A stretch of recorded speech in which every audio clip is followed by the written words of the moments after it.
In April, I was in an airport in Nairobi, Kenya. A massive downpour was happening outside. The heavy rains had already flooded many of the city's informal neighborhoods, with hundreds of homes and businesses lost to the rushing water. That night, the rain also took out the power in the airport. I and a crowd of other passengers were waiting in the dark for the power to come back on so that we could go through the security line to our gates. There were no announcements or information. People were looking at their phones or they just stood shifting weight from one foot to the other. At that moment, a text message came through on my phone. Hey, my friend is going to Ivory Coast for work in a few weeks. Could they talk to you about traveling in Africa? I chuckled to myself with the lights off in the airport still.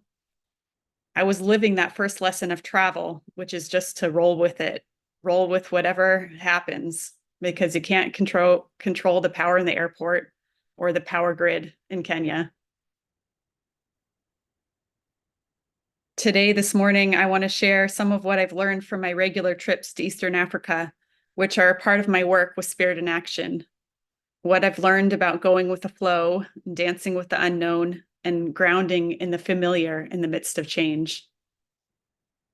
For the past 17 years, I've been the executive director of Spirit in Action, an international granting organization. We take donations from people in North America and give them as grants to grassroots organizations in Eastern Africa, including Kenya, Malawi, Burundi, Rwanda, and Uganda. This year, Spirit in Action is partnering with 28 grassroots organizations. Each organization receives a grant of $1,000 to $12,000 US to implement programs that address their top priorities for building thriving community, implementing education, human rights, food and financial security, and vocational skills programs. And one of those groups this year is the UU Connected Group Flaming Chalice International, which I shared about last year. On my trips to Eastern Africa, which are usually 3 to 4 weeks long, I visit the grant partners, see their progress, meet with the people who have received or are attending their programs, and help them plan for the next steps of their work. The days are long and contain countless unknowns. It's just a big, long day of seeing what happens. One of the most frequent things I've had to practice in my work and travels is learning to let go and be okay with not knowing, as I had to do with that power outage in the airport. And really, practice is the key word here. I've developed this skill painfully over the many years. Believe me, the first time I was in Kenya, when I was waiting on an empty airstrip in Meru National Park with no cell phone for a flight that was 3 hours late, I was definitely not feeling chill about it. Last year in Bujumbura, Burundi, it became abundantly clear that timing is going to be different in a country when they're going through a severe fuel crisis. Each afternoon, many hundreds of people stood in meandering lines waiting for one of the limited seats on the public transit buses. The buses, after all, also had to struggle to find fuel to operate, and so many fewer buses were in operation on any given day. The streets were lined with people walking home, opting to walk long distances rather than wait in line. I quickly realized that I couldn't expect anything to happen on time in a Western sense when getting around was so difficult and out of everyone's control. My colleague and travel companion, Wibutsa, a UU minister in Burundi, or from Burundi, who now lives in Ottawa. He's also a member of the Spirit in Action African Advisory Board. He was lucky enough to get us a private vehicle for getting around to visit the 6 grant partners in Burundi. But we still had to scrounge for gas, and our driver, Yannick, often waited hours in lines at gas stations. And sometimes after waiting, he'd come back unsuccessful because the station would run out of gas before he got to the front of the line. The fuel crisis basically means that Some gas stations get gas at different times, but there's no, like, you don't know which one is going to have gas. And so people are driving around trying to find where they can get it, or trying to buy it on the black market. But yeah, you could spend just hours waiting for gas to even be able to go anywhere.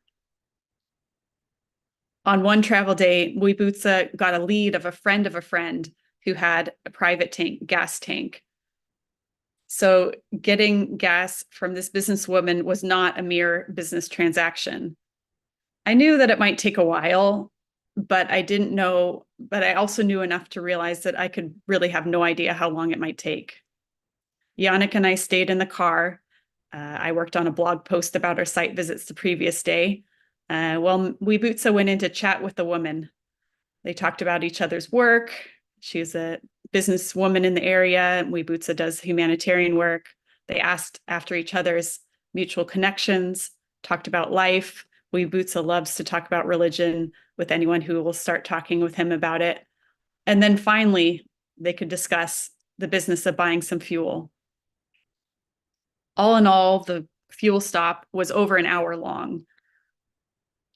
A favorite bumper sticker that I saw in a Kenyan taxi years ago proclaimed, "No hurry in Africa." And that's one of my mantras when I'm there. And it's also one I use here when I need to calm my racing mind. My Kenyan colleague Wambui often says, "Hakuna Matata," no worries, when I'm stressing about time. And Jack Owuor, one of the community leaders that we traveled with in Kenya in April, he had a good attitude about it when we left Nairobi 3 hours later than expected. And of course, it was all for good reason. But he laughed, resigned to the reality of time and time rolling as it does. He quipped that Kenyans are always ahead of schedule because they're 3 hours ahead of London time. I had a chance to practice rolling with the unplanned timing just even on Friday when I took Black Urbanism TO's walking tour of Little Jamaica and Rastafest. It was scheduled for 1 hour and ended up going a little bit longer than 2 hours.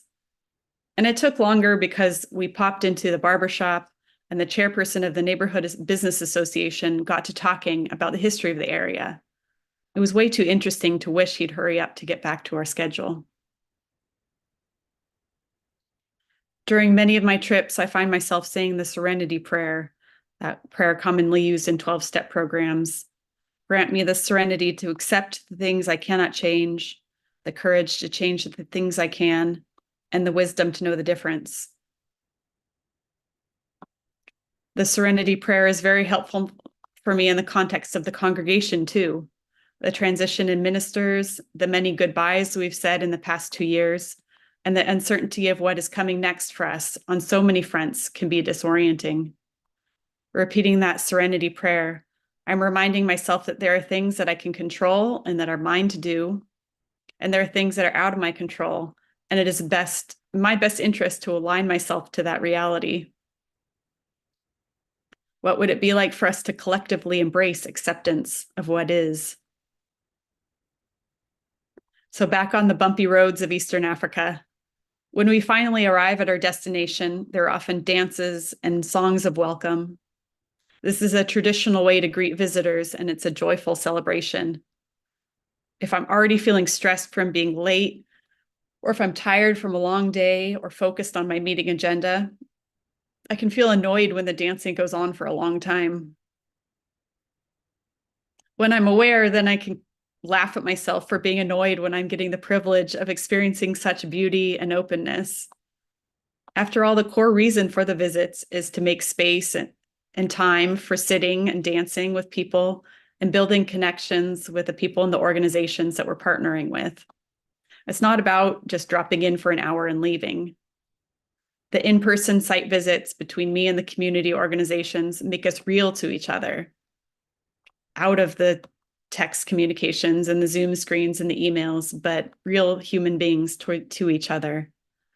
And that, of course, makes future conversations and collaborations easier. So it's always worth the time spent dancing. There's a breath meditation podcast that I often listen to on my trips. A line in the meditation that is welcome and a needed reminder is, If it is long, let it be long. If it is short, let it be short. Let it be natural. Let it be normal. The meditation is talking about the breath, but is helpful for any situation when I'm trying to control that which is impossible to control. There are parallels again for us in the congregation. As much as we want to, we cannot control the construction timeline. If it is long, let it be long. If it is short, let it be short. While we wait, and while we are mostly online this fall, I invite us to really savor the in-person time we have together. As Jules mentioned, we'll have in-person services on the first Sunday of the month at the NIA Center on Oakwood. And we'll also gather on the third Thursday evenings. I think it's actually the fourth Thursday. Shoot, we'll have to look at First Light for Social Thursdays at St. Matt's on St. Clair. And Owen Smith and I are going to host a board game night at the November Social Thursday. So keep your eye out for that. And there'll be other opportunities too, which we'll announce as they're planned. These are chances to boost our connection and carry us through the weeks that we are online. One of Spirit in Action's grant partners working with Burundian refugees in Rwanda is the Forum pour la Mémoire Vigilante, FMV. When I visited them last year, Ferdinand, one of the volunteer leaders, told me about their motivations for starting the project, saying, "We're tired of feeling vulnerable all the time." The group is a collective of 29 refugee families consisting of about 120 people. Mostly they left Burundi in 2015 when there was an episode of political turmoil during which the Burundian government cracked down on anyone they thought might oppose their leadership. In that time, almost 500,000 Burundians fled to safety in neighboring Rwanda, Tanzania, and Malawi. Now it's been almost 10 years of living in a different country where there are regulations against them getting jobs, and the official language of business is English instead of French, making it difficult for Burundians to be hired for jobs they'd otherwise be qualified for. The refugees want to feel grounded in the area and add their skills to the benefit of the local community. And they're understandably eager to establish stability. With a Spirit in Action grant, FMV members built modern pig pens with cement floor and a trough to catch the urine for fertilizing their gardens. They purchased 3 female pigs. And when I visited last year, one of the pigs had just given birth to 5 very, very adorable little piglets. The other 2 pigs were pregnant, and there was hope that they'd give birth soon. In addition to being an income-generating business, the pigs also provide the families with purpose. It gives shape to their days and gets them together for social support and camaraderie. This spring, FMV shared the sad news that a flu had gone through the area and killed all their pigs but one. It was a heartbreaking setback when things were just starting to look hopeful. I was impressed with Ferdinand's resilience and acceptance when relaying the news. Rather than be destroyed and give up when things didn't go as expected, the FMV members were ready to try it again. Another part of FMV's work is holding events for Burundian children who have only ever known Rwanda as home. They teach the traditional drumming of Burundi and the songs from home. For these families, shared culture and gathering together with people who have seen them through many, many transitions is grounding. In a message to the congregation in March 2023, I mentioned my practice of bringing a grounding object, a touchstone, whenever I travel. I have a small metal cat figurine that lives on my desk at home. I bring it with me, and when I arrive in a new location, I put it on the bedside table, which helps me land there. The cat's been in 23 locations so far this year. When I get back home, I return the cat to my desk, and in that way, land back here. Having this ritual gives me a way to ground wherever I am, and it brings something familiar into that unknown. In that testimony, I suggest that we become touchstones to one another in this time of congregational transition. We can be that familiar stability for one another. On my site visits, I never know what accommodations will be like. In my life in general, I'm a planner, and there are times when I've tried to control my accommodations. But since most hotels and guest houses don't have websites, and I can never tell exactly how far something that looks close on a map actually is, I usually rely on my African colleagues to arrange the places we'll stay. And that means that it's all a mystery to me. In Burundi, I stayed in a newly built Flaming Chalice International Guest House, which miraculously had running water in this tiny rural village. I stayed in a monastery where the monks graciously welcomed me. It was quite an interesting dinner where it was like 9 Burundian monks around me talking in Kirundi and French, and me, the only woman, a white woman in the middle of the table. It's like, okay, this is a different experience. But they were really friendly. And in a 4-star hotel as well during one of my downtimes. In Kenya, the rain flooded my room. It was a 2nd story with a balcony, flooded in a conference center, and the bugs were plentiful everywhere. In most places, I can assume the power will go off at least some point during the trip. To deal with the uncertainty and the lack of control over what any night will be like, I've started asking myself, what is the simplest or the smallest thing that I need to be comfortable? When I can't get everything I desire, what will be enough to satisfy me? Recently, the answer has been good face wash and face lotion, along with my eye cover and earplugs. Your answer would likely be different, but with just a few simple things, I know I'll be able to be mostly comfortable almost anywhere, or at least I'll be okay for a night. And then when I do get a chance to take a hot shower or get a splash bath or get some laundry done, I'm extra pleased.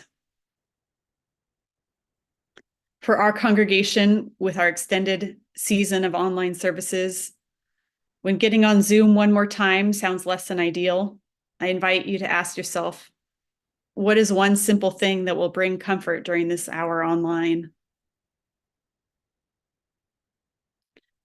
In a way, it's all about how I look at it. I could say that during my travels with Spirit in Action, our meetings frequently start late and run long.